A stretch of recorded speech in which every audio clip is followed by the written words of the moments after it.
Am I in an okay place? Yes, you are fine. So having an agent doesn't make everything perfect in reality. But if you start thinking of yourself as your own agent, then there's a mind shift that takes place. You're thinking differently. So really, the agency business is about information. It's about them getting and gathering information, and information is power. And these guys spend all their time, breakfast, lunch, dinner, drinks, and getting bunches of agents together to run the studio lot and see who wants what, who's buying what. And that's what they're focused on. But now, with the internet, you have all these resources to find that same information without going out with all these people for breakfast, lunch, dinner, and drinks, or drinks and dinner. So there are a lot of really amazing resources online. Obviously now all the trades are online. Deadline Hollywood, Scoggins Report is one that I recommend really highly. It's Scoggins, Scoggins Report. Spec Scout is what it's also called. It tells you every single pitch and every single spec sale, every single week, and who sold it and who's attached, and often the log lines want paper now, right? Yeah, that's what I forgot. Paper in the back of everything. Thank you very much. Thank you. So Scoggins Report, it's free, it's Jason Scoggins, and he's also the Black Go Into the Story. Does the same thing. So what? Go Into the Story. .com. I think so.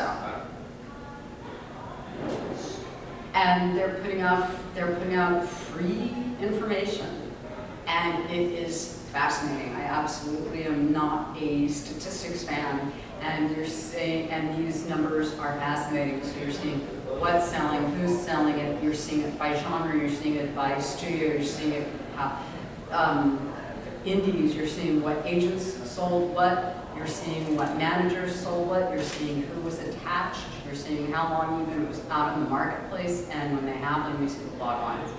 And so you're able to do this amazing industry research.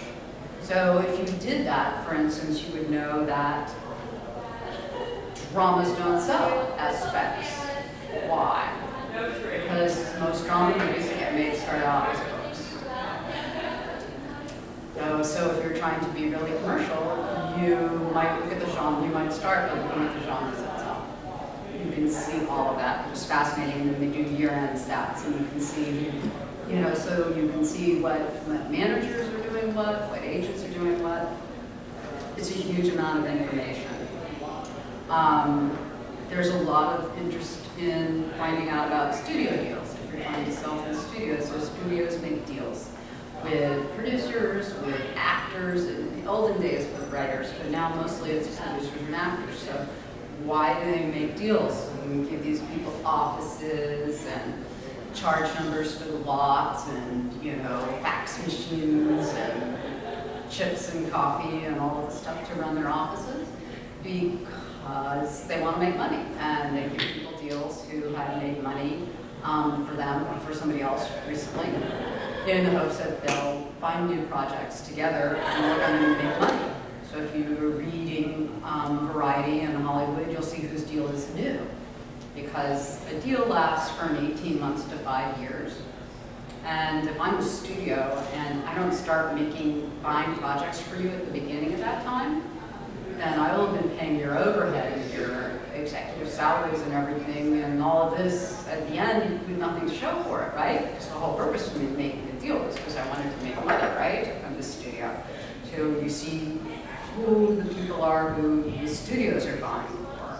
It's a ton of information, and it used to be you couldn't get all that information, and now it's online. You don't even have to subscribe. So those are good bets.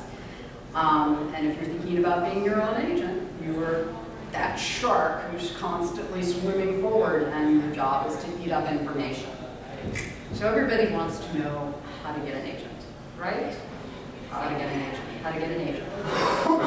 The best way to get an agent is to have somebody in the business who has an agent recommend you, or somebody in the business at all recommend you. That's the single straightest path to getting an agent, which seems like this really annoying, frustrating conundrum. I didn't ask you, are you a writer, are you a filmmaker, are you a video guy, are you a... I'm an actor. Okay. I actually didn't.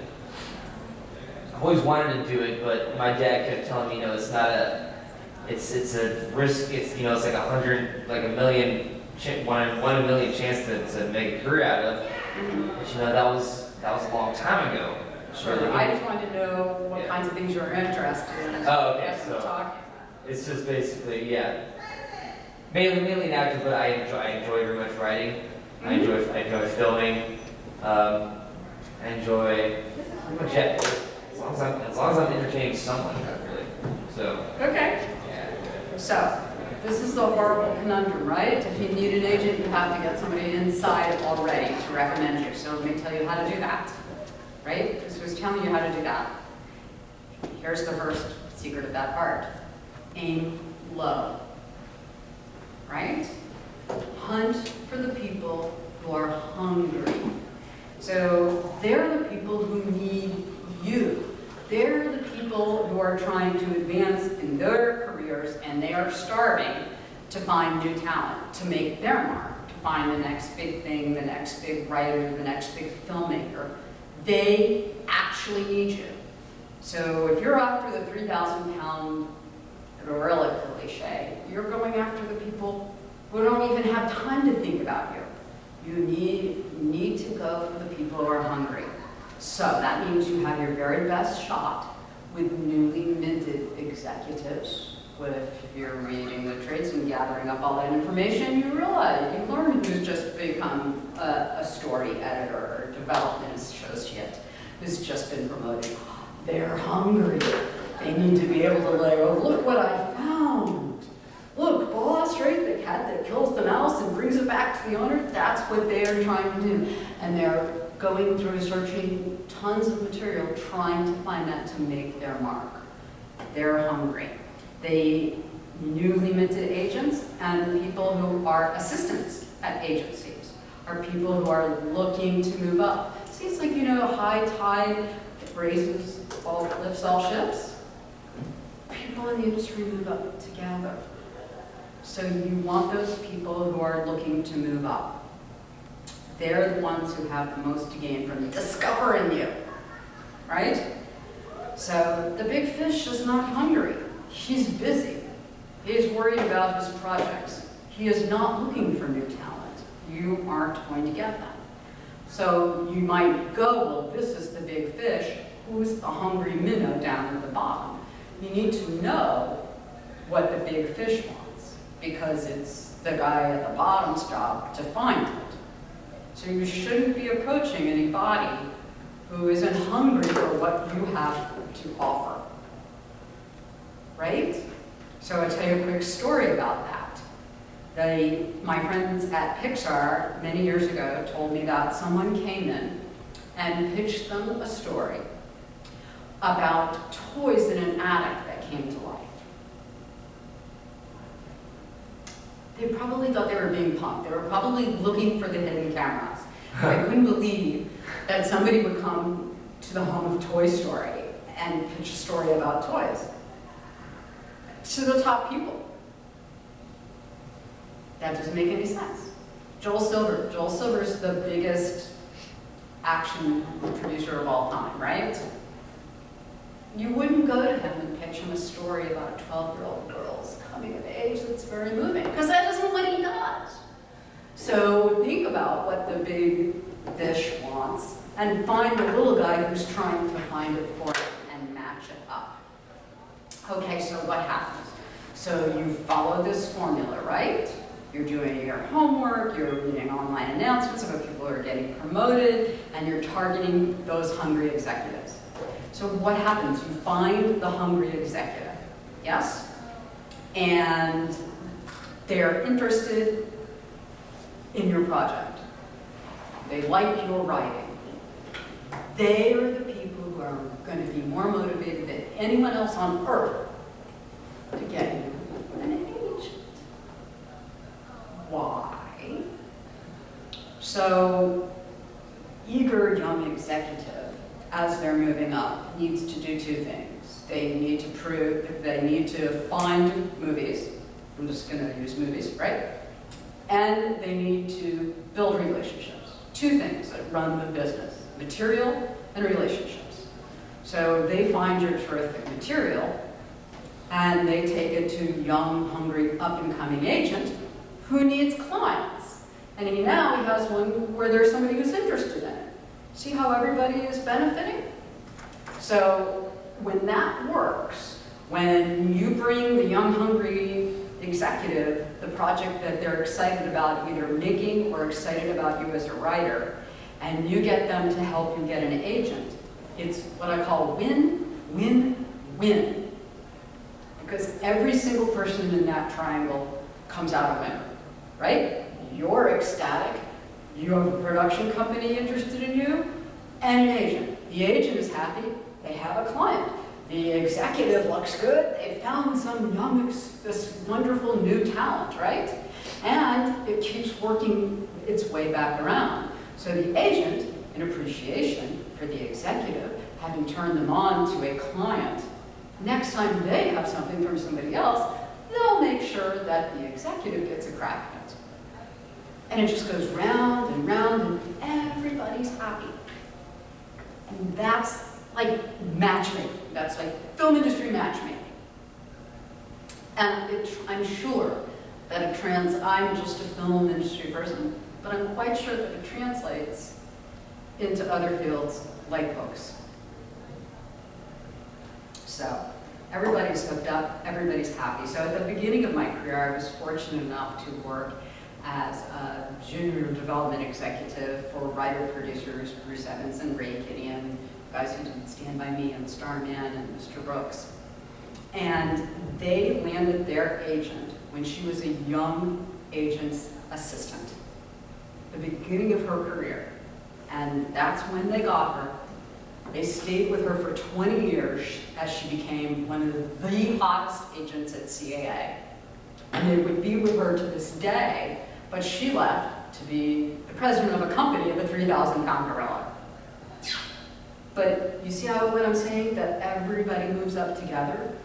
So you want to know all those people on your level because you all are going to move up together and help each other. Nice story though, huh?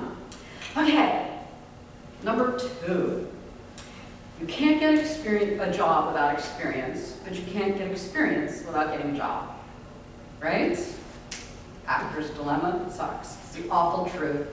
So what do you do? How do you build a show business resume to showcase the skills and the qualities that you have that are going to impress people? Get in the filmmaking community, right? Join groups of like-minded people. Oh my God, the internet now, do you guys know Stage 32 yet? Stage 32 is LinkedIn, stage32.com, is LinkedIn for people in every avenue of film and television. Actors, directors, writers, across the board. And has now started meetup groups around the country. It's international, it's LinkedIn for the business, right? So they're starting groups. Work on, other people, join like-minded people, work on their projects for free, work on student films, work on low-budget projects. You shoot yourself. I know a group of writers who got together and they became a writing group, and then they would each put $200 in the pot. And they would make one person's short film with that money, and they would all take different roles and crew it. And then the next time, it was the next person's film. And they're making movies. They're making short films. Instead of talking about it or wishing or hoping, they're making movies. And so, and they're going from just having their stuff on a printed page to seeing it, to working with actors, to have something to show, to see how it translated into cinema. It was really incredibly exciting. And right now, you can virtually shoot your phone, a movie on your phone, right? You can shoot a movie on a digital camera and return it to the store later. I'm sorry, it's sad that I don't really like this camera. You know, you can cut it on your Mac. It's never been an easier time. It's crazy. I mean, I made a documentary many years ago, and I, you know, persuaded Sony to give us the top of the line, brand new digital camera that they had, which was Digivate. It was like new technology, and the Sony's chief cinematographer himself came out to demo the camera for our cinematographer, but we got it for free because we were like the end of the demoing, and they were trying to promote this particular new technology. You just don't know what you can get, and I mean, honestly, 8-year-olds are making movies on mommy's iPhone. Now, mostly they're farting movies, but the 8-year-olds understand their audience. So, go make a movie. Intern. Work for free, because you're building knowledge and you're building relationships. These are the things then that begin to build a resume from nothing. Yeah? So, and like I said, I give this talk all around the country. No matter where you're located, you can break in now because of new media.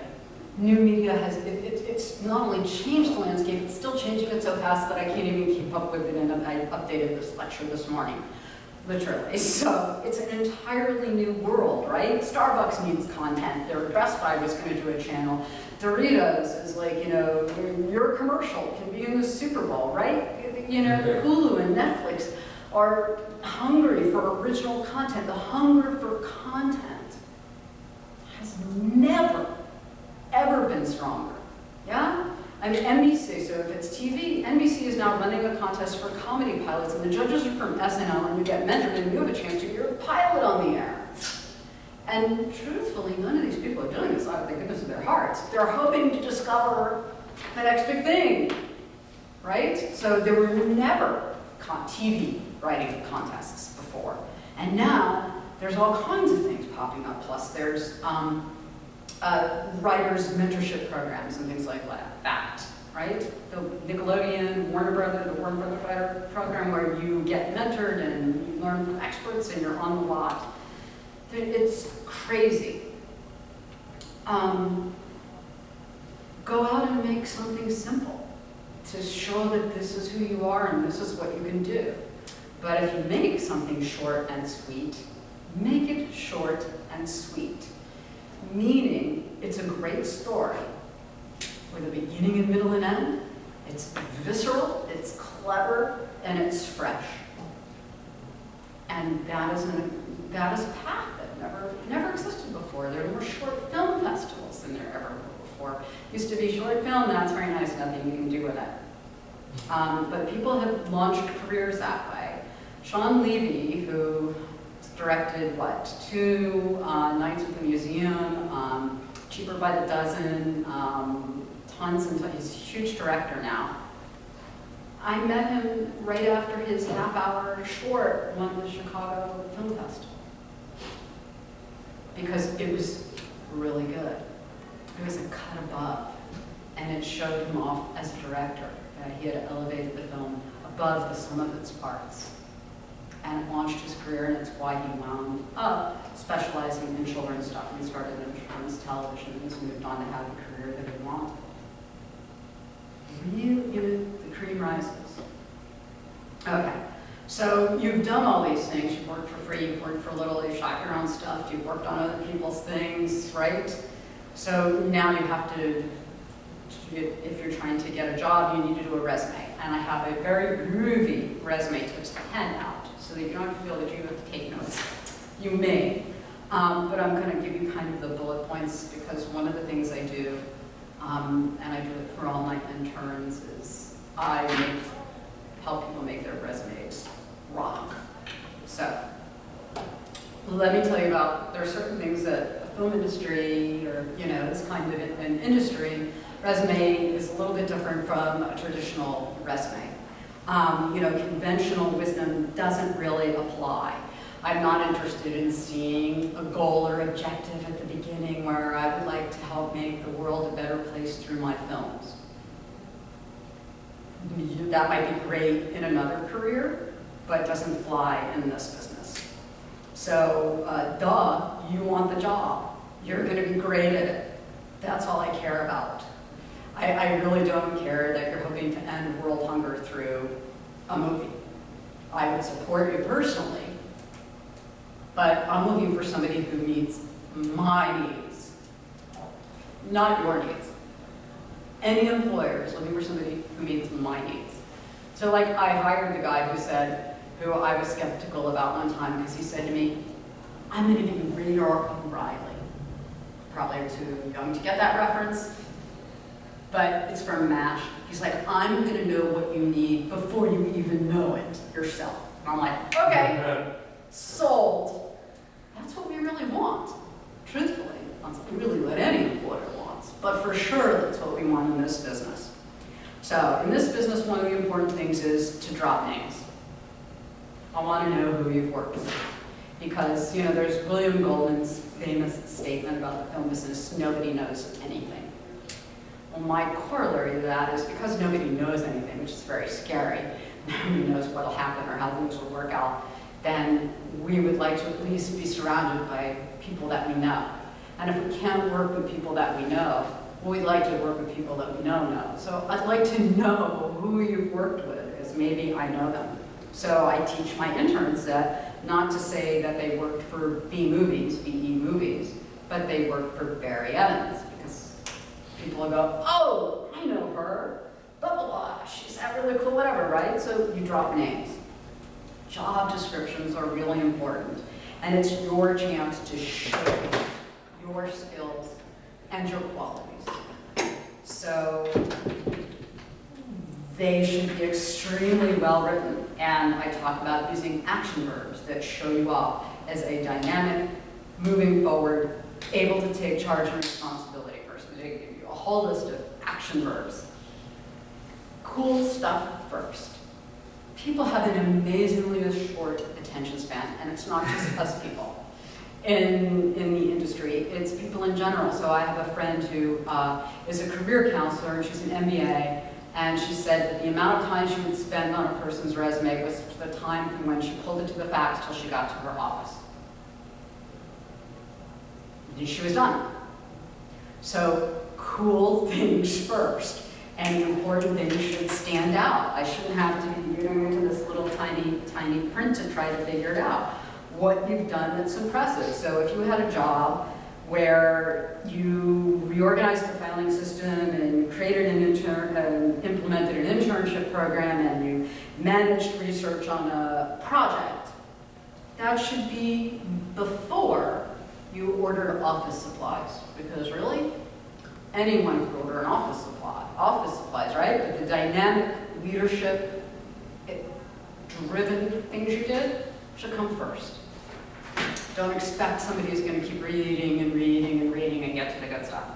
Education. Your educational history, sadly, is not all that important. It just isn't. And it shouldn't be at the top because it makes you look extremely, extremely young. In the film, in the industry, it should be at the bottom. It should be there. But when you're starting with it, I know that you have nothing else. So that's why you should go work on films and intern and all of that so that you have it. I don't want to know about Dean's List, unless you won some amazing scholarship or some amazing something. I don't care about your GPA. This is the real world. I want to know what? How you're going to make my life easier. Keep the formatting simple, keep it clean. Do not bold and underline and highlight and italicize any one thing. You'll make my eyes cross. Don't make us think. Spell it all out. Don't make me try to figure it out and put the statistics together. If you were the top 10 in sales, say you're one of the top 10 in sales. If you were managing a full course load and working a 30-hour job and in charge of something, say it. Don't make me go, okay, so they did that, and they did that, and they did that. That means that they can do a lot of things at once. They're a multitasker, that they would make my life great. Don't make me add it up. Tell me how great you are. 1 page. A resume must be 1 page. If I, after decades in the business, can get my resume into 1 page, you can get your resume into 1 page. I am never going to go to a 2nd page. If it is, you're not being focused enough, you're not being concise enough, you're not cheating the margins a little bit. Conversation starters. If you've done a couple of really interesting things in your life, there might be really great conversation starters if you get to a point where you're meeting with someone. I mean, here's a really weird one, but you are trying to give an employer something to interest them, something to engage with you. I once read all this great resume, and then at the bottom it had special skills, and one of them was pizza tossing. And I just thought that was wild and hilarious, and wanted to talk to her about how she learned how to do that, and, you know, how does anybody learn how to do that, and did she, you know, right? It was something I'd never seen on a resume under special skills. Some conversation starter, something that makes you special. Interview. Interviews are like blind dates. You really have no idea going in how they're going to work out. So it's tricky. The thing is, you won't get to interview unless you're qualified. So already go, hey, I'm worth somebody's time. They thought that I was qualified. Now, the interview is sort of about, is there chemistry between us? Am I going to want to work with you again and again, day after day? That's really that, and you're going to make my life better, is what I'm looking for, right? It's really, when you think about it this way, you know, listen to what they're asking. I'm looking for somebody who works well independently. Then feed it back to them later in the interview when it's your turn to talk about yourself. You know, I really am, you know, very organized. You know, give me a task and I will run with it, return to you when it's completed. I just fed it back to them. I just gave them exactly what they said they wanted. So they say, I'm what you want. You really can say that. Here's one more kind of tricky thing, and I learned it from messing it up. You kind of have to match the energy in the room. Like, I'm a pretty energetic, dynamic person. And I interviewed one time, guys, quiet and back and behind the desk once a day. And I came in like me, and I blew it out of the water. I knew that I was not getting this job for this person I wanted to work for, his boss. Because I was like partway through, and I'm like, oh gosh, this is bad, you know.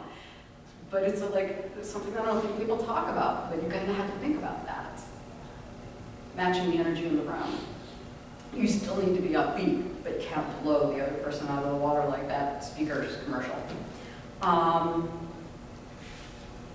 Let's see. Yes, it's good to have some questions, but they should be organic and interesting and not random or trivial or things that you wouldn't need to know unless you actually got the job. Well, I have to wear a suit. You know what I mean? If you get the job, you'll find out. Okay, so that's my thing on resumes. There's a handout on it in the back. Secrets number 3. Screenwriting and filmmaking contests can actually pay off if you know how to use them to your advantage. So, Hollywood really does pay attention. But there's so many now put on, you know, oh, I just won the Dick Hunt in New Hampshire, blah, blah, blah, blah, blah, blah, for this specific genre contest. I'm thinking, my gosh, right? But we really do pay attention to the major prestigious contests, the top 10 or 12, especially the very big ones, and the very prestigious boutique ones. So think about that. Think about, and we really do pay attention to the big festivals, and we really do pay attention to what's coming out of the major film schools. Or maybe low-level people do that. I spent the whole beginning of my career sitting through student films. till I thought I was going to die. So there's many ways to use contests. One is to give yourself a deadline. So I just finished a consult with a writer whose deadline was for the Nickel Fellowship, one of the most prestigious contests. And she was rewriting faster than I could get notes back to her because she was determined to get the very best draft humanly possible to make their deadline. So it gives structure. If you have a deadline, you have some sort of accountability. You have to stop, and you know that you need to work toward it. That's a way to use a contest. By the way, I said we pay attention to the popular festivals, but I have to tell you, because I'm totally blunt and honest, I don't believe in 48-hour film festivals. I don't believe, they have all these different 48-hour film festivals or 36-hour novel writing contests or 72-hour whatever. And I believe that the kind of work that you can turn out in that amount of time is not quality work. And I've never heard of any of those going, oh my God, they made a 48-hour film and it went on to, blah, blah, blah, become a prestigious short and the people got signed and moved on. I've never heard that. And I don't understand how you could do some undertaking like a novel in a certain amount of hours. And it's about a physical challenge and a lot of fatigue and pressure. And if you want to see if you can work under pressure, great. But it's not how a great product has turned out. So I don't believe in those. I think you need to think about using these big contests to bolster your query letters. I was a semi-finalist in the Nichols. I was a Cinestory finalist and attended their retreat. You now have something to say in a query or something to add to a resume. You have to, just like I said before, you have to do your homework on contests as well. So the Nickel is 7,000 to 8,000 entries a year from around the world. It's strictly focused on quality writing. You could be writing something that no one would ever make. They don't care. If you wrote the heck out of it, you can rise to the top. But that's a vast amount of competition. But it's very prestigious. But you still have to trumpet your own horn, but you get 25 grand so that you can spend more time creating more material. Cinestory, which is a tiny nonprofit that's focused on mentorship, has a contest that only a few hundred people apply for each year. But the prize is a 3.5-day retreat in the mountains above Palm Springs, 20 writers, 10 working industry mentors like myself. Big prize. 4 people who've read your script and spent 2 hours talking to you about it. Pretty good prize. So, great way to research this is Movie Bites. Movie, BYTES.com. And it's by a writer, for writers, and it's all about contests. It has every deadline. It has reviews by writers about the contest, about their experience with the people in the contest, about what they got out of it, if they got feedback, if it gives you coverage, whatever. It's a great way. And I wrote, for a year, I wrote 2 columns for them. One of which was an interview with the heads of different contests, asking every question I could think of that writers would want to ask about the contest. And another one was Contest Judge of the Month and the model of the Playmate of the Month, which was anonymous interviews with screenwriting readers, contest readers and judges, from first-round readers to Academy Award-winning final round judges, who are telling you what they really, really want and what they really hate and what really turns them off. And just like very honest, brutal advice because they were completely anonymous. And that's archived there. There's just a tremendous amount of information. Last thing I would say about contests is, they have this thing now where they do early deadline, and late deadline. So they're going to have early deadline and late deadline. They're going to be like 100 deadlines. You know what? If it's 10 or 20 bucks to get late deadline, spend 10 or 20 bucks and take that extra however many weeks or a month or whatever it is and make your material better. Polish it, hone it, have somebody read it, get feedback, hire a consultant. Use that extra time. This is only $10 or $20 instead of rushing to get it in at the very beginning. I always believe the very first scripts that come into a contest are very low quality. Because the people are like, okay, this first day I'm sending it in. Maybe I'm wrong, but maybe I have a little experience. Okay. Secret number 3. Don't look like an idiot. Get your query or cover letter notice for the right reasons, not the wrong reasons. And I have seen plenty of queries and cover letters that I noticed for the wrong reasons. Because they were on funny paper, because they weren't professional, because they weren't well written, because they misspelled the name of the person they were addressed to. And I don't just say that because I have a difficult name, right? It's like, don't look like an idiot at the very outset. It should be perfect. It should be the grammar, the spelling. It should be perfect, especially if you're a writer. If you can't get a query together, why would I read 110 pages if there's a typo in one? Thinking you're not very careful. So, also the generic. Remember we're talking about targeting the people who are hungry? This needs to follow through to the query letter. You should have been doing your homework, decided that you wanted to send your material to this person for this reason, right? So you get all these letters where it feels like, insert your aggrieved company's name here. And it's not targeted to me, and I can feel that. So that's just like throwing stuff out there, seeing what hits the wall, and you feel it. And you're wasting your time and energy, and the time and energy of the person who is looking at it. Because you just went, yeah, I'll send it to everybody. You should be sending it to people for a reason, and you should be able to articulate that reason and the letter, and now I'm already far more impressed with you. So prove you're a talented writer or filmmaker or content creator of whatever kind by telling us that other people think you're a talented writer or filmmaker or content creator. Have you won contests? Have you been paid for writing? Even if it's in another arena, if you've sold short stories or magazine articles or nonfiction books, or even if you've written rocking restaurant reviews, somebody respected your work as a writer, so you're already elevated in our opinion, yeah? Anything, that's a great thing to lead with in a letter. I'm a 3-time published novelist, seeking with my next book. Oh, okay. I'm paying attention. Yeah?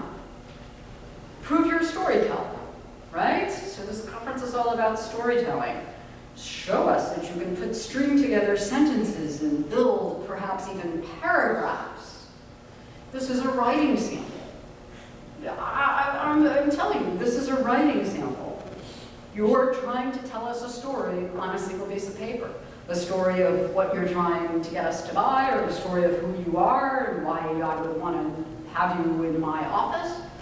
You're trying to tell us a story, and it needs to be engaging. Be a storyteller. It should be strong, it should be lean, your story should be told compellingly and concisely.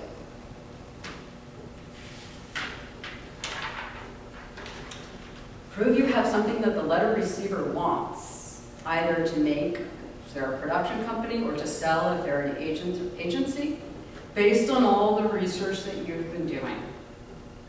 You're sending the right letter to the right person in the first place. Otherwise, you look like an idiot. Prove you have a terrific idea for a movie. There is nothing more powerful in the entire film industry, or in any industry that is about story, than a great idea. Saturday night, I'm talking about story exclusively. And the power of a great idea can it would catapult me from the outside looking in to the heart of the inside, like that. I've seen it happen, I've been a part of it. It's faster than a speeding bullet. It's amazingly, amazingly powerful. It's something unique, it's something special, it's something one of a kind, it's something hooky. So do not attempt to prove that your idea will be a gigantic success. You have no idea how crazy it is to read a letter that says, you know, and this movie is going to spawn tons of sequels and spin off to a TV series and a comic book. I'm like, seriously? Because the highest paid, most experienced marketing executives in the industry fail all the time, a certain percentage of the time. Totally are wrong. All the brightest people will get together and make Green Lantern for $200 million and it makes 100 and doesn't make its budget back. Nobody knows. So for you to say, my thing is going to be totally awesome and amazing, and the audiences are going to love it, proves to me you're a total amateur and you don't get it, because I know that the people who get it don't get it. So nobody can predict that. So taking it for a test drive. So, you know, you've written a book, you've written a script, you've written a short story or whatever, you spent all this time on it, you've worked it, you've proved it, you've asked people to read it, you could have hired a consultant, you've done whatever to make it the best, you slap the letter out there. Take it for a test drive. Have people read it. Your brain automatically corrects typos. Your brain, you're so close to your story that you can't tell if you've really told it accurately. You need somebody from the outside to go, how'd I do? And if they, you know, what's the story? Are you interested in reading it? And if they can't tell it back to you, you failed. Right? I mean, I am hired by some people purely to work on query letters. And when I can't tell what the story is about after I've read the letter, they're in trouble. So, take it for a test drive. Take the time, get it right. It's worth it, right? If you've spent all this time and energy, take one more. Think about your letter deserving some of that same time and energy. It's trying to kick open a door for you. Its job is to get people to read more of your work. A query or cover letter should never be longer than a single piece of paper, and that's with all the white space that should be there if you're writing a formal letter from date at the top and signature at the bottom, space. Nowadays, almost everything is electronic, and therefore, electronic submissions should really be great if the entire letter could be taken in, hopefully, in a single window with very minimal scrolling. But print it out. Think about how much, because if you've gone on beyond a page, it's too much. You've lost us. So, queries and covers that are going to open doors for you. So like I was saying, if you have chops, tell us right up front, right? You have chops. Your letter should begin that way. Now I'm not immediately going to pay more attention to what follows. Like, you know, I'm going to perk up my ears. Whatever it is, so maybe you haven't been published, right? You know, maybe you have had options or sales or assignments or representation, but maybe you haven't. Maybe you've had contest wins or places or shows or other writing accomplishments, being paid to write in other fields, like I was saying. Failing that, maybe you've had some awesome education. You're in a prestigious program, right? If you're really young and you don't have a lot of experience, maybe you've been in a really awesome program or a really high-end seminar, and people are like, okay, you have some experience. A really poor substitute for this that I see all the time is people who go on and on about like complimentary coverage. Like, you know, I paid so-and-so to read the script and they said it was really one of the best things they'd ever read in the last 4.5 years. I really don't care about that. And you know what else? I'm not impressed by vague opinions of people that I don't know. I'm not impressed with how well it did on some website where people are reading each other's stuff. And quite frankly, if I'm not impressed with a list of people who have read your work in the business and really liked it, moved them to tears, but they passed on it. And I don't care if that's Scorsese or Spielberg's people. They passed on it. If it was great, they would have eaten it up. So that kind of boasting really doesn't mean anything to me. Okay, so now if you're moving into a letter to sell a story, the next thing you have to do that most people fail to do next, which is the biggest way to shoot yourself in the foot for no good reason, is before you start a story, you have to establish the tone. And people, there's this very old saying, there's a fine line between comedy and tragedy. And that's because there's a fine line between comedy and tragedy. And if you don't tell me as much as you can about the genre out the outset, before I start reading a logline or a synopsis, I am going to interpret it my way. And if I don't get the tone right, until after I read the thing, you saying, this is an awesome romantic comedy, or comedy with romance, or a high-end, I might not have interpreted it correctly. So when you do that first, you're ahead of the game. It's making sure that we understand what the movie feels like. And sometimes it can't be just, this is a comedy. Because I could list a dozen types of comedy, right? Broad comedy, raunchy comedy, romantic comedy, character-driven comedy. You don't want me to keep going, right? So just to say it's a comedy isn't telling me enough about the tone, is it? You might want to say that this is a, raunchy comedy in the vein of, or do something to help reference a very well-known, popular, successful film in the vein of The Hangover. If not every single person would know that movie, if it's a foreign film either, if it's an indie film, if it's a whatever, if it's a great big studio film that did badly, it's not a good reference. So, a great log line, polished to perfection. Actually, we should talk about log lines a little bit more, but I'll go back a little bit and talk about log lines for just a minute. So, a log line has to be enough to tell a story, and there have been a lot of really insidious rumors that go around the internet that a log line should be 25 or 27 words with 2 commas, and that is so incredibly ridiculous. A log line should be what tells your story. And I've had writers send me queries with log lines that I've read, and I didn't understand the story. I'm like, well, what's it about? Well, who's the hero? Well, what's going on? What's the problem? I don't understand it. And I wrote a guy back and I said, can you tell me more? I don't understand. And he added a single word.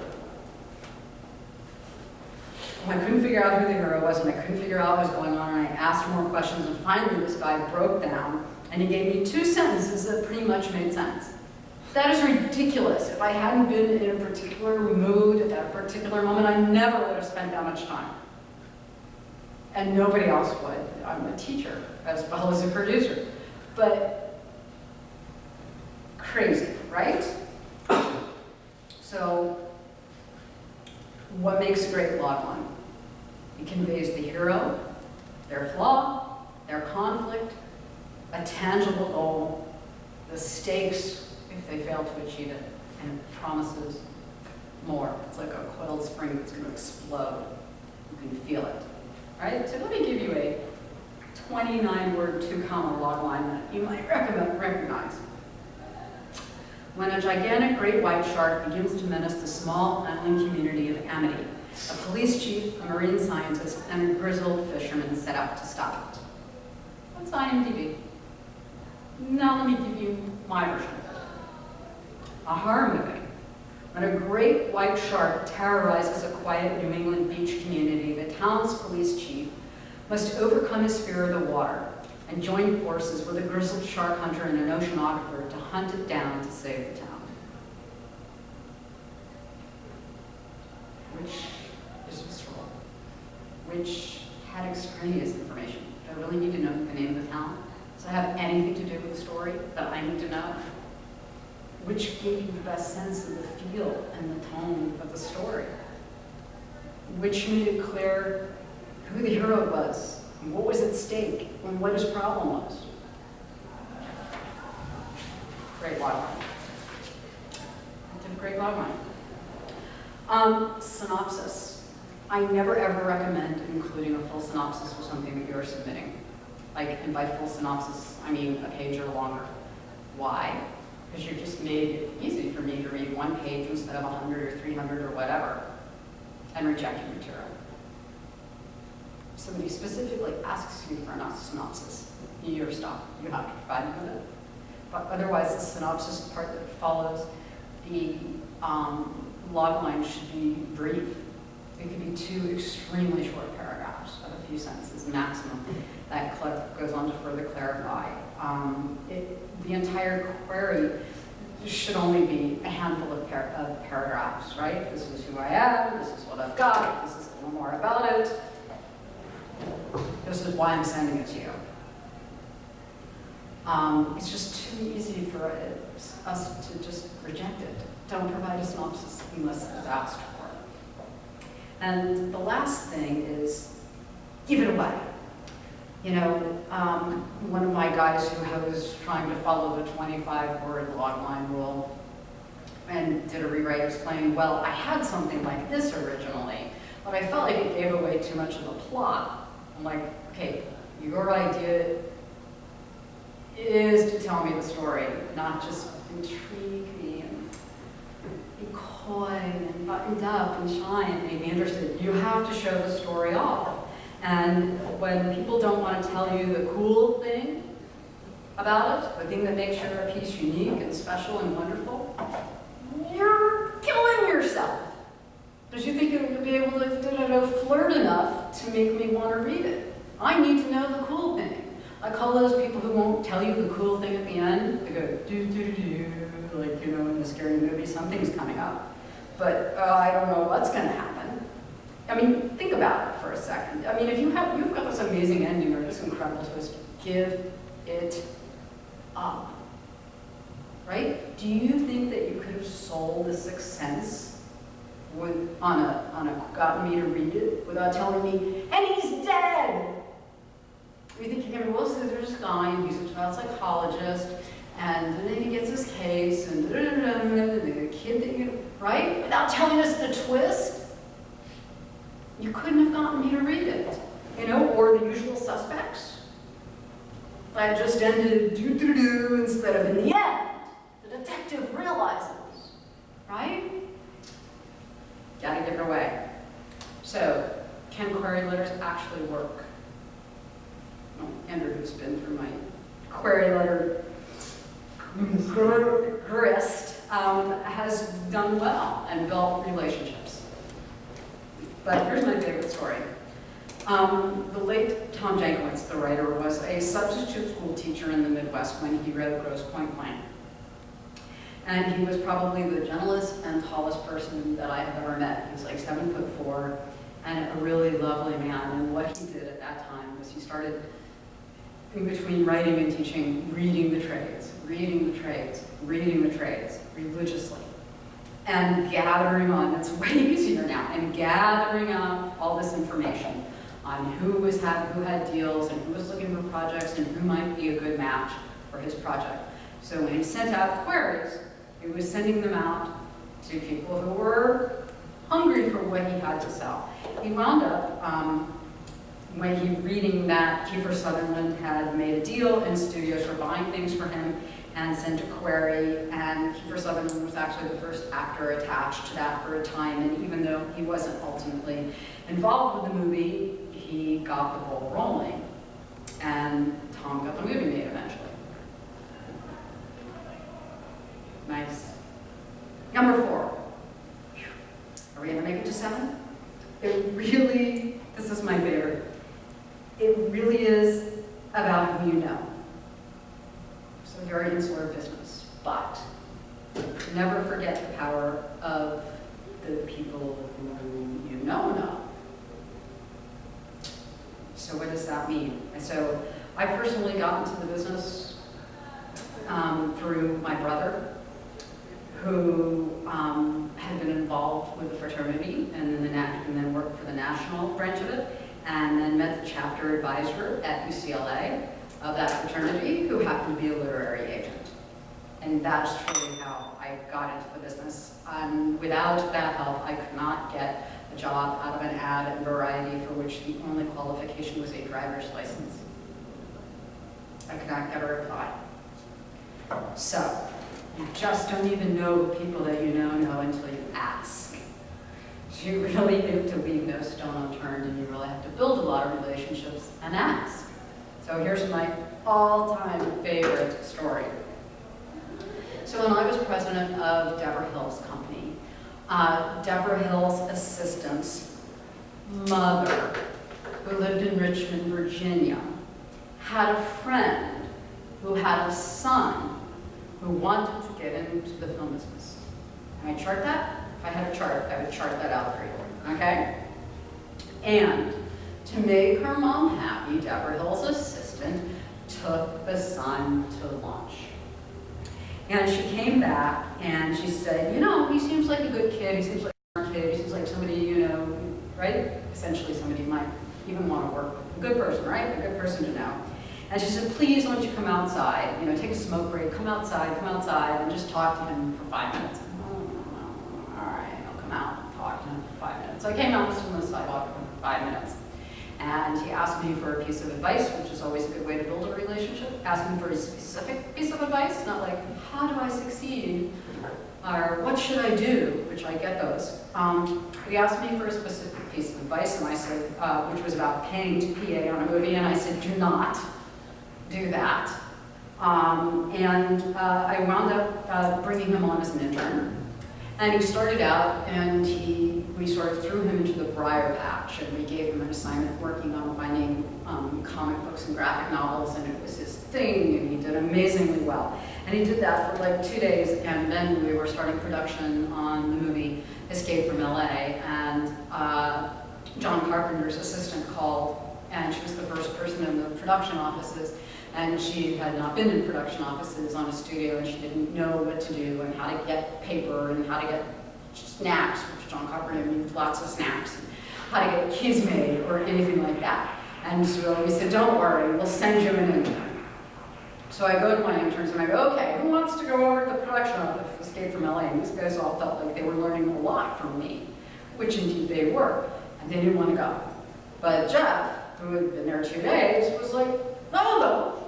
So we send Jeff over. Jeff proves himself invaluable. He gets the job done. He does what he needs to do. Guess what? He gets hired as a PA on the movie. So now he's being paid to be a PA. So he's the first PA on the movie and the last PA off. It means over the course of the film, he becomes the king of the PAs.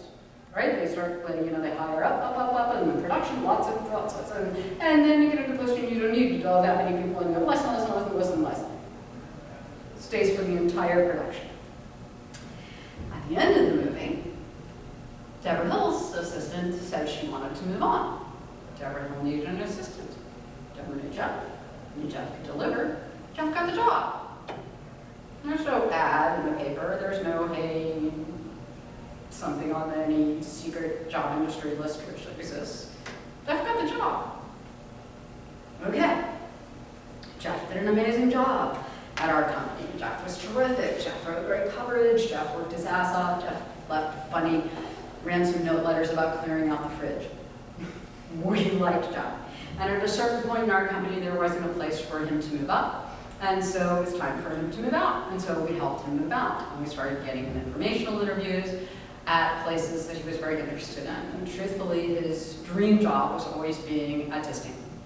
And so we got him informational interviews, and lo and behold, he winds up, they ask him about what he likes, and a script that he had read from me and loved turns out to be a huge favorite of the executive he's meeting with, and she goes bananas. And they have an amazing meeting, because Jeff is a good guy, he's been doing hard work all along. So Jeff winds up working at Disney Animation in his dream job.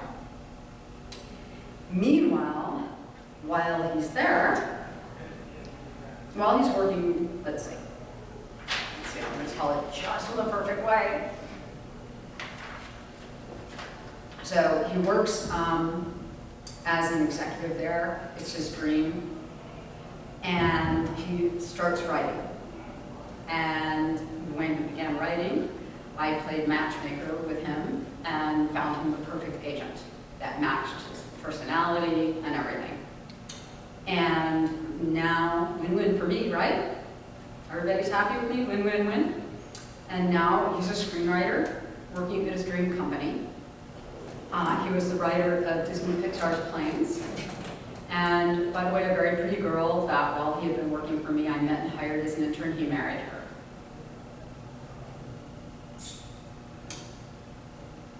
So that's my favorite story about the power of who you know knows. It pretty much, his nagging mom pretty much changed his entire life, right? His mom, who wasn't afraid to ask her friend that would her daughter do a favor for her son across the country, changed his life. So, which brings me to number 5, networking. Networking is invaluable. Networking is priceless. In real estate, they say the most important thing is just giant crowds screaming at me. What is the most important thing when buying property? Location. Location, location, location. In the industry, the single most important thing is relationships, relationships, relationships. Absolutely everyone in the industry who is doing well because of relationships. Right? The triangle I told you about before with the writer and the young hungry executive and the young upcoming in agent, that's all relationship building.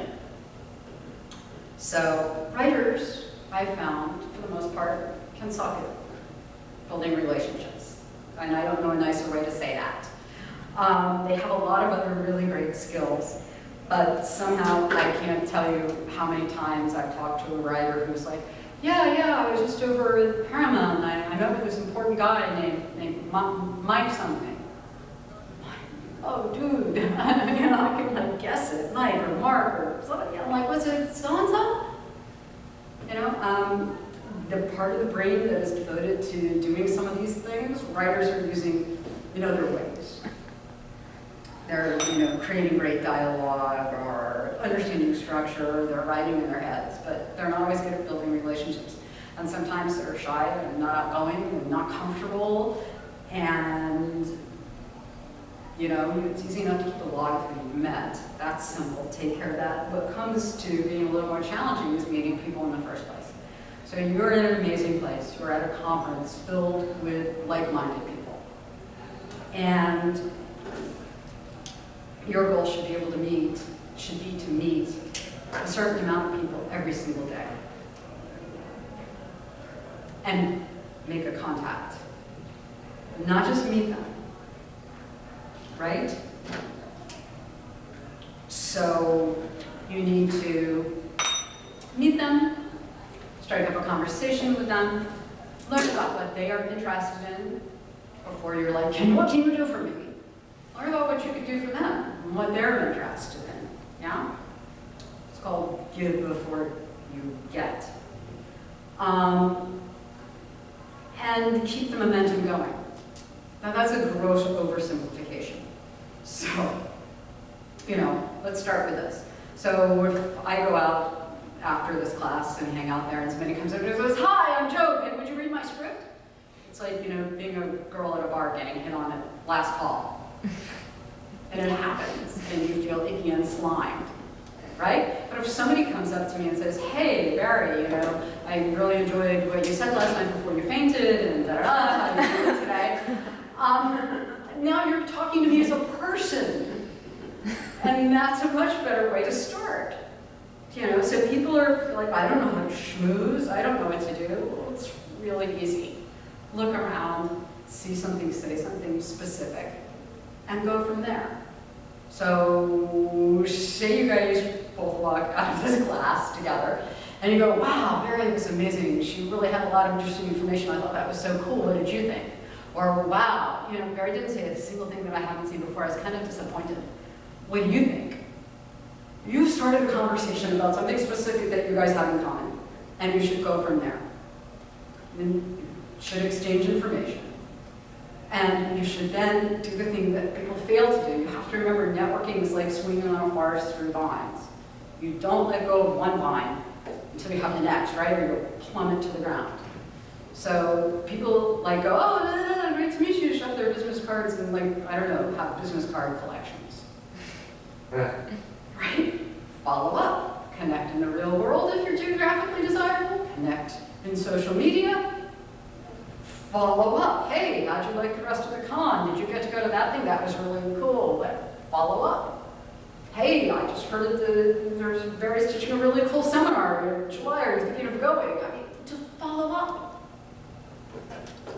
I know that sounds so obvious, but I just did a big meetup group and for Stage 32 in San Francisco, and they had me do a talk on relationships, which I did talk all about relationships. And I met a ton of people, and I got a ton of business cards, and I gave a ton of business cards, and had my sign-up sheet for my mailing list.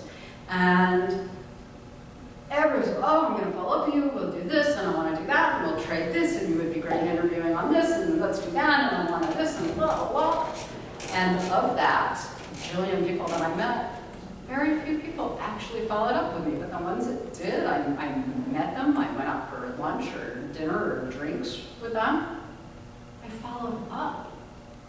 You haven't built a relationship if you just filled your pockets with business cards. So try to keep the momentum going. So say, you know, you get in touch in a couple of weeks. Don't just say, hey, blah, blah, blah. You go, hey, I was that redheaded lady, da-da-da, I met you at blah, blah, blah. Remind the person who you are, because people meet a lot of people. And I wanted to talk to you about this. Makes a really big difference. And then you just keep doing it. Really right now, social media is such an incredible, powerful thing. There's no reason not to connect with people.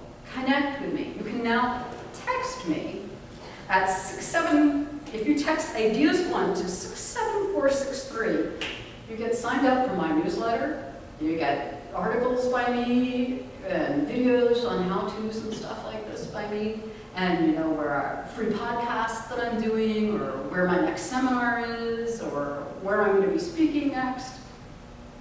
Oh my gosh, can it get easier than that? You don't even have to write your name down, right? I've only had it for like 24 hours.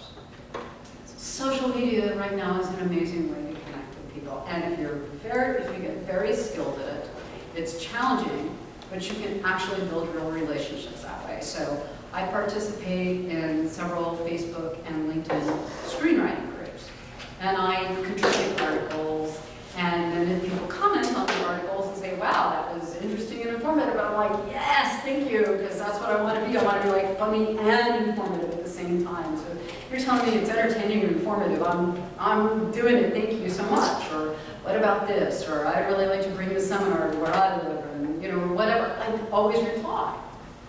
And I've actually gotten to know some of the people. They become distinct out of this, you know, plethora of people that I connect with on LinkedIn. I'm hardly on Stage 32 because it's just too much.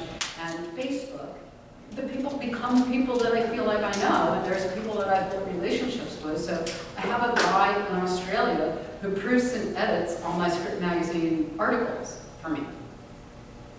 And it's really cool because of the time difference. I go to bed, and the elves work at night, and I get up, and he's like, you need a semicolon there, and I've never heard of so-and-so here, and da-da-da, and I didn't catch this, and this sentence is bad, and run on, and, right?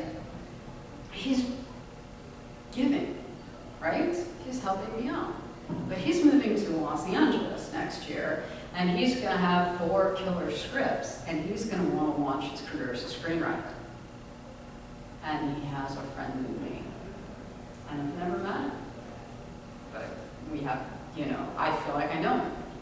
So it's really actually possible to build real relationships only in cyberspace. It's gonna pay off.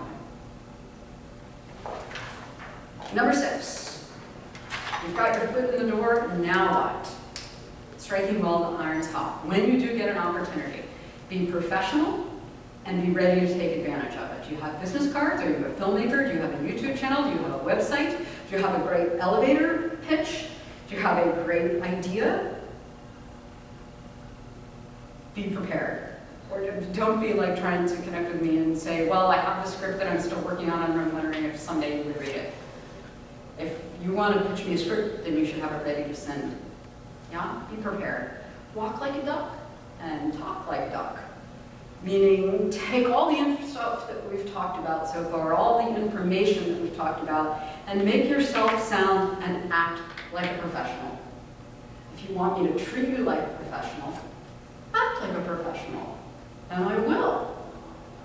So will everybody else. Prove you're great to work with, right? So I told you the story of Jeff, and we liked him, and other people that, had I went, that's a good match, it's a good fit. Prove you're great to work with. So if you're a writer, that means you should be open to notes and interactive. If you're an assistant, that means you're going to be, like I said, Johnny on the spot, Radar O'Reilly, totally self-directed, motivated, ready to make my life, the employer's better, right?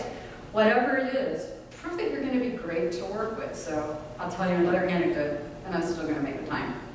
So when I was running Deborah Hill's company, now Deborah Hill came to fame for co-creating the Halloween franchise, right? One of the biggest horror franchises of all time. And so I saw a certain amount of horror scripts, and I worked for her for almost 7 years. And in the entire time, I only ever saw one horror script that interested me at all. But it interested me. There was something cool, or something fresh about it.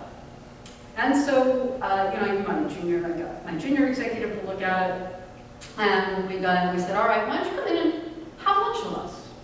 And we'll talk about it. Because we thought that the monster thing had a problem. But there was a lot of cool stuff that we liked.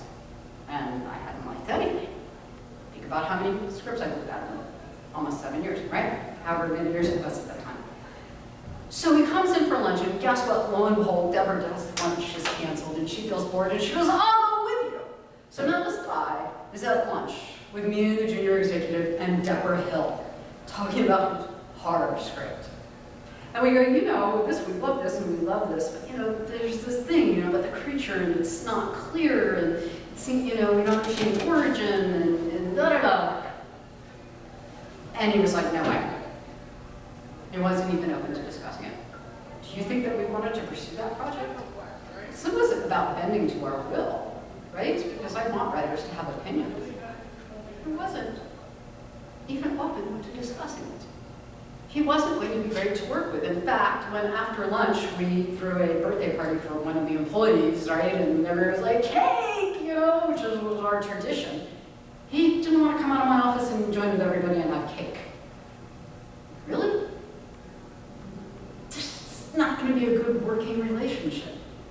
And I can't think of, I know a lot of shoot yourself in the foot stories that I was away. I'm like, dude, it's Deborah Hill. Kevin Williamson was too intimidated for me to introduce him to Deborah Hill, the creator of the Scream franchise, because he was so in awe of her. It's Deborah Hill, she's having lunch with you.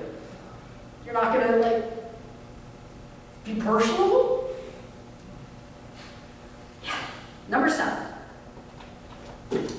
Instead of hoping to get a movie made, make a movie. Right? An idea is the single most powerful thing in the film business. And if you can tell a good story with a really good beginning, middle, and end, you can launch your career. I told you the story of Sean Levy, who did a really sweet half-hour called Broken Record.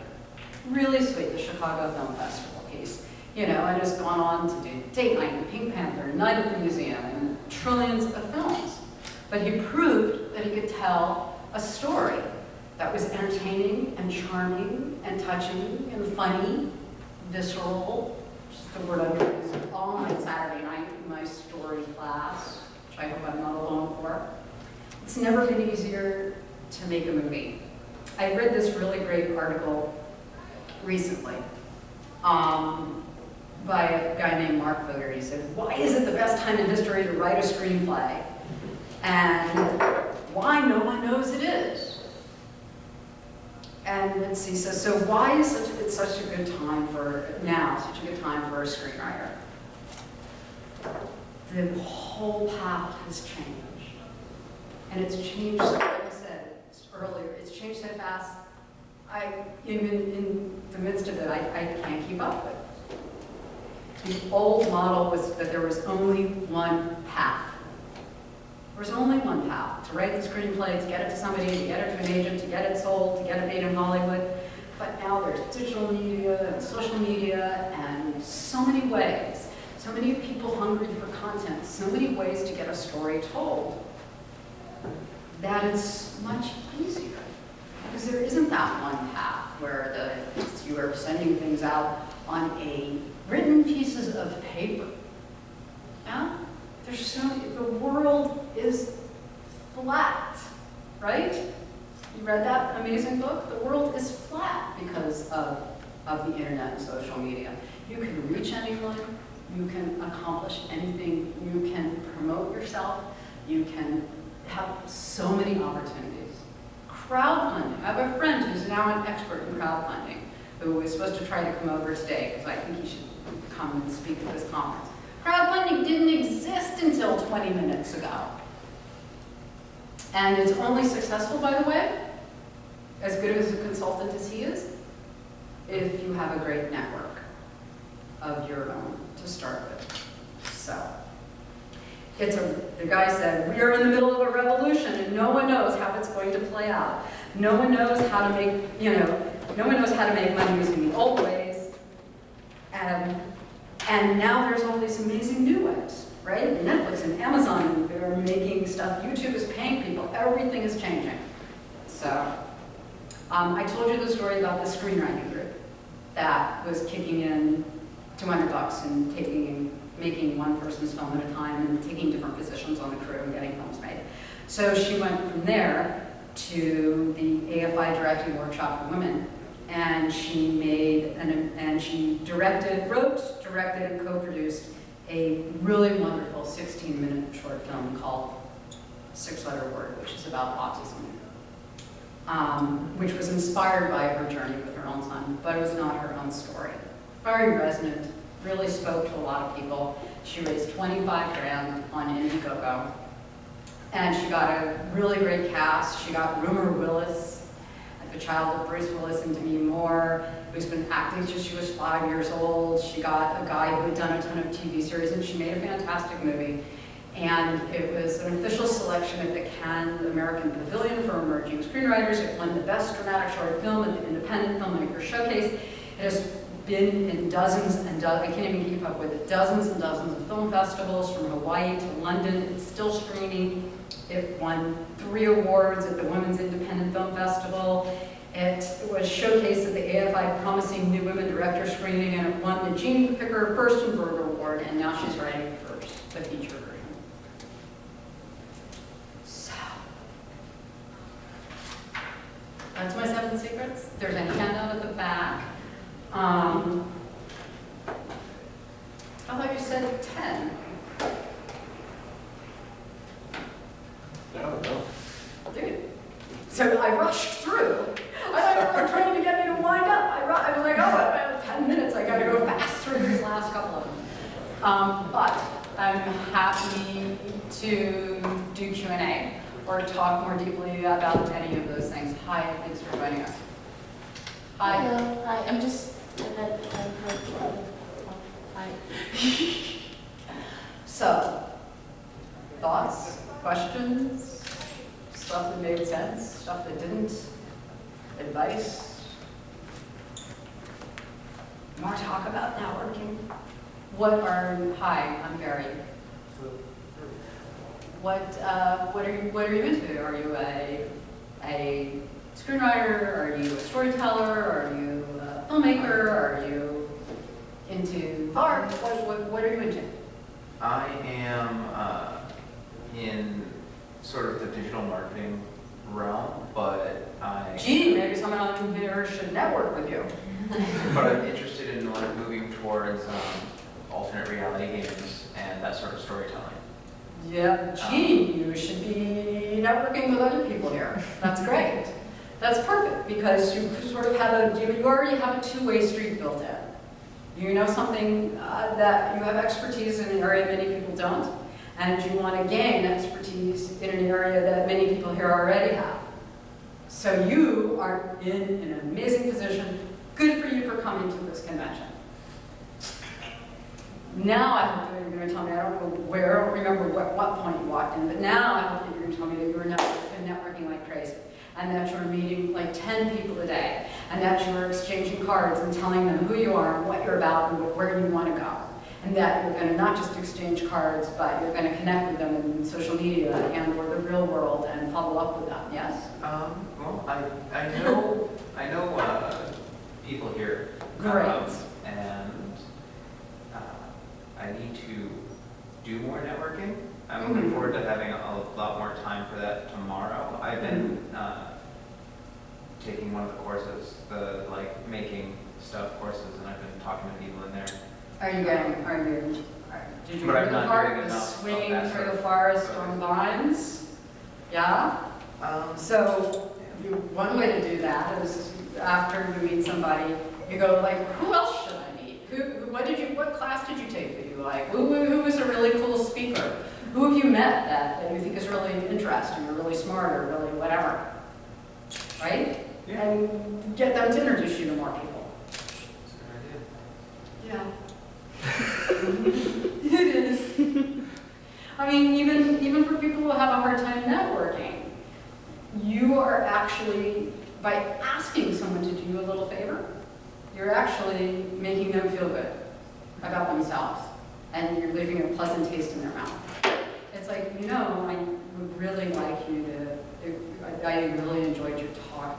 I would love for you to introduce me to Andrew, who would intern for you and is an aspiring screenwriter, because I would really like to hear his story about how he was using the query letters to build relationships. Right? I'm like, oh, I'd be happy to introduce you. Andrew rocks. This is very cool.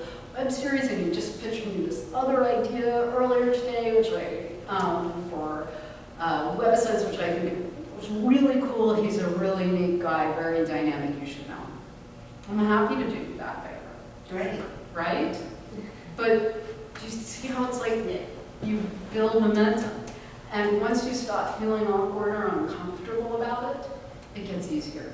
Oh my God, can you believe the stack of brownies over there? It's like a brownie pyramid. I mean, it can be that innocuous, but just say something specific in the moment that you guys have in common. And you've started a conversation with a total stranger. And then do exactly what I just did with you. What are you into? What do you like? And you were very smart. You said, here's what I do, here's what I want to do. So now I know that's who you are. Here's what I do, here's what I want to do. Like, okay, I get that guy. I think he seems pretty interesting. Yeah? Networking, relationships. When a friend of mine who was an executive running a company for a big director, who was represented at CAA, and the Asian friend of hers said to her, "Why, you're crazy, you're spending all your time reading scripts. Why are you spending so much time reading scripts? You need to be building relationships." Because I could read 100,000 scripts and come up with 2 that I thought were really good. But if I didn't have any relationships, any agents, any producers, any studio executives, any actors, any film directors to pass them on to, what would be the point? Because at first when they said that, "Why are you spending so much time reading scripts?" I was like, oh, sacrilege, right? That was our focus of our jobs at that point in our lives, right? Looking for that needle in the haystack. But then I was like, oh, wait a minute. One's no good without the other. So if you're just spending all your time writing this brilliant thing, and then you can't get it out into the world, you and your mom are going to enjoy it. No, actually, my mother probably wouldn't. But, but it would be pleasant to think so. Do you still look for scripts? Do you still read scripts? I do.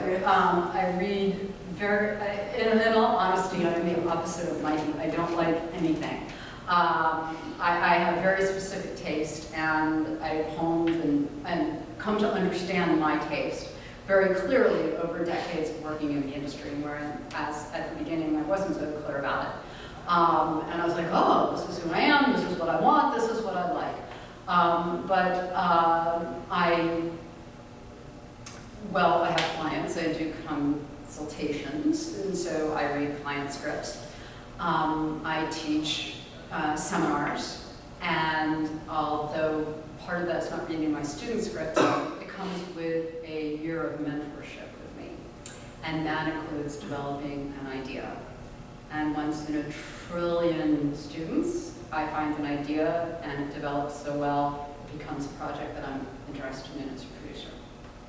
I read scripts that are passed on to me through relationships. So the story I told you about the Australian guy who's fixing all my semicolons, because I don't know where I was in elementary school when I taught semicolons, but I obviously, You were with me, obviously. I just missed them. So, he's going to, before he moves to LA and tries to relaunch his life and his career here, going to be taking advantage of that relationship and telling me about the 4 things that he has, pitching them to me in a tight, wonderful query, and I will pick what I think I might like. I have a thing on my website called The Pitch Doctor, where you can pitch me for free, and you can get a thumbs up or a thumbs down on whether I think your idea is a commercial idea or not. I occasionally follow up with writers whose work I've read for one reason or another, perhaps in a contest or something like that, and I am a fan of their work. So somebody recently contacted me and said, hey, Barry, they didn't do a great job of reminding me who they were. And it had been like a year. And how many things do you think have passed through my computer in a year? But I searched for them, and then I remembered exactly who they were and what I had read of theirs and why I liked their work and what I had read subsequent to it. And I said yes, even though I was just okay on the idea, because I think they're a very talented writer. So I read that, or I will read that. The wait time for me is 6 to 8 weeks right now. But I tell people, 6 to 8 weeks, because I write articles on First Year Magazine, like how long should you wait to, ask somebody, why haven't you read my script? So I tell people at the outset what it is realistically, because I have to prioritize. So if it's a client who's paying me, if it's a writer I'm working with, if it's a spec I'm involved with, all of that is going to become before something that's quote unquote over the transom. In the past, a really great opportunity that should be added to this lecture, Andy, is that there are online ways to pitch people. Virtual Pitch Fest and Ink Tip and things like that. And the nice thing about that is and I don't really advocate for them, but the thing about that is what happens is you pay, but you get to pick who reads your letter, and you're guaranteed that they will read it and respond. And so for a while I was great. I should put that in, right? Maybe in that note. So for a while I did Virtual Pitch Fest, and I tell people I like big ideas that are character-driven, smart, male-driven. Big concepts, character-driven, male-driven, smart. And somebody's like, oh, that was really wild art comedy. And I'm like, so even though I would say this is what I like, I would get queries most often that weren't remotely what I liked. But somebody queried me, and it was a script about something that I like silly, like fireworks. And I'm like, I love fireworks. I'm not sure about this pitch, but all right, send me the script. It's just okay. But they built a relationship with me, and when I passed, they would thank you so much for taking the time to read it and for giving us a little feedback, and we hope we'll be able to contact you again in the future. Relationship building. And then when they had another script, they wrote me a very nice letter, said, hey, you had read our script that you liked about the fireworks thing, da-da-da-da-da, and we have something coming up that's a romantic comedy about a man who blah, blah, blah, blah, blah. So they took that relationship that they paid, I don't know, like $10 for probably, to be able to send me a query electronically through Virtual Pitch Fest. And if you don't get it responded to in 5 days, they start going, you have got to respond to this letter in your inbox, so you get a response. And they parlayed it into a relationship with me and became writers whose work I was familiar with and who I recognized and had a relationship with. So yes is the answer. A limited amount of, I'm just not going to, if it's not something that I think appeals to me as a human being right off the bat, I'm not going to want to read it. And you know what? You shouldn't want me to. Because trying to get a project made, or published, a movie produced, is like pushing a gigantic, immense boulder up a steep, incredibly jagged mountain every day for years. So if I don't feel really strongly about your project, or anybody you send it to, don't want them on board. Don't put them in your boat. They won't row hard in your direction. And you won't go anywhere. So, you know, I know getting rejected stings, but if I can tell, and I should be able to tell from your letter, whether it's my cup of tea or not, if I know already it's not my cup of tea and I'm never going to make something about a giant monster that eats cupcakes and gets bigger every day until he flies into outer space, just... Sounds character-driven to me. Yeah. I've got that idea, don't anybody take it. The yellow monster, though. You forgot that one. The cupcake monster. Yes, the male cupcake monster. So, you know, if it's not for me, it's not for me, and my job is to know what might interest me and that I could get so passionate about it that I would want to push that boulder up the hill for years, because it takes years. So I hope that takes a little bit of the sting out of rejection. I mean, people, if you're sending it to assistants or young executives or young agents or young managers, because I'm leaving out managers, you know, those people who are hungry and they're saying no, either your idea is not tasty enough, which I'll be talking about making tasty stories, or it's just not a match for what they need, what they want. Right? You know, don't send Joel Silver, a little girl's coming of age. She makes freaking expensive, star-driven action movies. So, I'm just wondering. Yes. How do we know who to send things to? You missed that part. Is it in there? But it is not. But I will just tell you that you live in an age where there's a massive amount of information available. And there are some really great sources for it. You can be reading the trades online. I recommend the Scoggins report, SCOGGINS, which is also specscout.com, which tells you every single pitch and every single spec that is selling in the film industry and who sold it and who bought it and who was involved, and often the log lines. And this go into the story, which is essentially the same thing, and Dublin Hollywood, and see who is getting studio deals and what kind of movies they make, and watch for executives who are newly minted and getting promoted because they were hungry, and don't try to reach the 3,000-pound gorilla. Marty Scorsese's not hungry, but the lowest person working for him is, because they need you, they need material, they need to find you and go, hey, look what I brought home. So, and they need to then also take that, and if you're not represented, share it with their agent buddy and make points for their, gain points for their agent. So it's about becoming fluent in what's going on, and there's so much information out there now. I mean, I don't even like statistics, and I met Jason Scoggins, and I was like all aflutter, like meeting a movie star, which that doesn't happen to me when I meet movie stars. And I even thought I was flirting with him, but I was just like, no, oh my God, you're going to make me stop hating statistics. Because I'm so fascinated by what he's talking about. He's breaking it down by studio and indie and managers and agents and who's selling and what genres are selling and the percentage of things that went out versus what sold. And it's just like all this amazing information.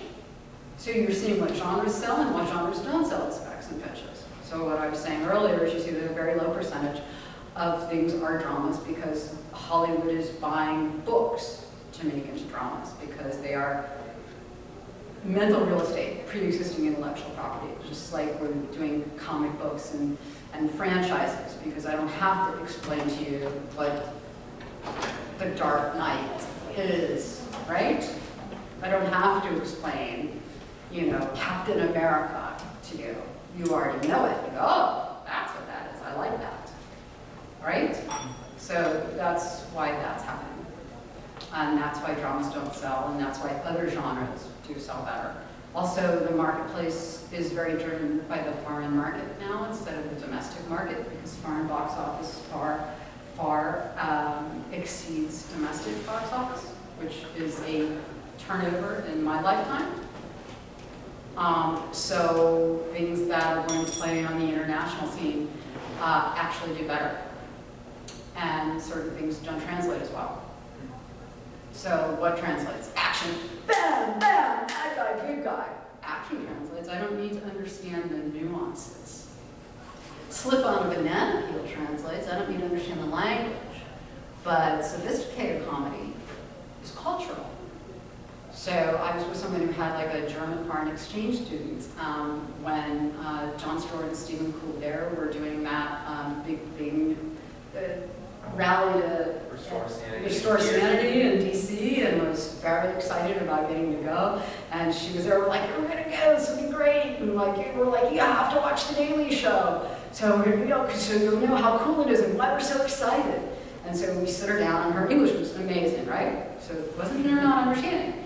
And he's doing his opening thing, and like she gets the first joke and she laughs. And she laughs a little bit at the second joke, and after that she's lost. Because his comedy has become very, very cultural. It's about our government, our politics, our issues. It's very American-driven, and she couldn't pick up all the references, all the nuances. It's like the cool thing about being read internationally is having this guy in Australia, and I made reference to things that were uniquely American. He's like, "What's that?" And I'm like, "Oh, perhaps I should just take a few sentences and explain it, because my stuff is being read by people in many countries." I'm like, "Thank you, that was good. It didn't occur to me that somebody would know that commercial or, that cultural reference." So that's a bigger driver now than it ever was before, and that impacts what genres are sold. What will translate to a foreign market and appeal to a foreign market, and it's going to only get more intense. I watched The Daily Show with some friends in Bosnia, and there was this, this is just a story. It's okay. I like stories. There was this, it had just, some Middle European country had just been rescued, called Russia, some boat was rescued, there were some people rescued, and Jon Stewart was doing this whole thing about how grim East Europeans were, and they'd been loving the show up until then. And suddenly, one of them said they were laughing a little, and one of them said, "This is disrespectful." And suddenly it's, except me, I was giggling, and Comedy is, smart comedy is, especially, is very cultural. yes, it was very broad comedy translates internationally, right? The banana peel, right. the naked guy in the trunk. I don't need to understand a lot to understand how Oliver is. The tiger, the lion in the convertible, right? That's all the hangover, right? I don't need to understand a lot of the dialogue to understand why that's crazy funny. I watched the new Captain America movie, and I noticed one of the things that they did for the international audience was the council that ran the organization was India, China, England, and America. China, of course. Or Japan. They don't actually make it too clear, but it seems. I'm sure it was geared to China. In the international markets, they don't call it Captain America. I believe the first one was called The First Avenger, so that way people didn't think they were seeing a movie about America, they were seeing American. Yeah. Oh well. Yeah, I mean, they're tailoring things specifically to the Chinese marketplace because it's hard to get a release date, it's hard to get distribution, the government controls it very tightly, but it's massively lucrative. But like, they can do awful things like releasing it against something else too big, or not releasing it during like the holiday season or whatever. It has to be approved. It has to be approved by their censors. But they have started in the last year and a half specifically tweaking it to get past them and make them happy, because it's this huge marketplace. And of course, India is a huge marketplace. They're prolific consumers and makers of movies. And so it's a huge marketplace. So of course, if I could be appealing to them, you would want me to. So that counts like, I'm sure that was all very deliberate. Anyone last question?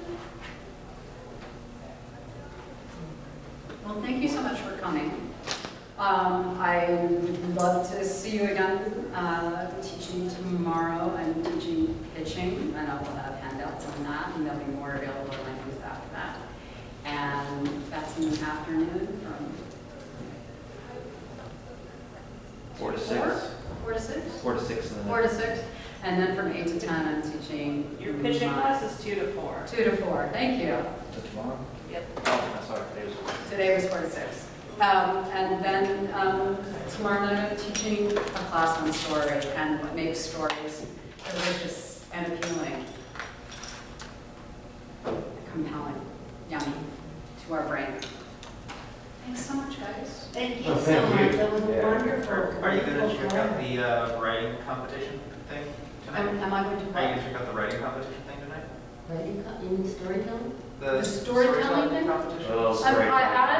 I'm a little intrigued by that. I'm a little fried, but I'm very intrigued by that. There's some classes that I'm going to try to catch tomorrow when I'm not teaching against somebody else. Like 9 o'clock in the morning? Probably not. But when I There's a great class at 9 in the morning. yeah, really? Anyone I might know? Maybe it's a fabulous improv class that you would love. Oh, you're doing that. Yeah. That's very cool.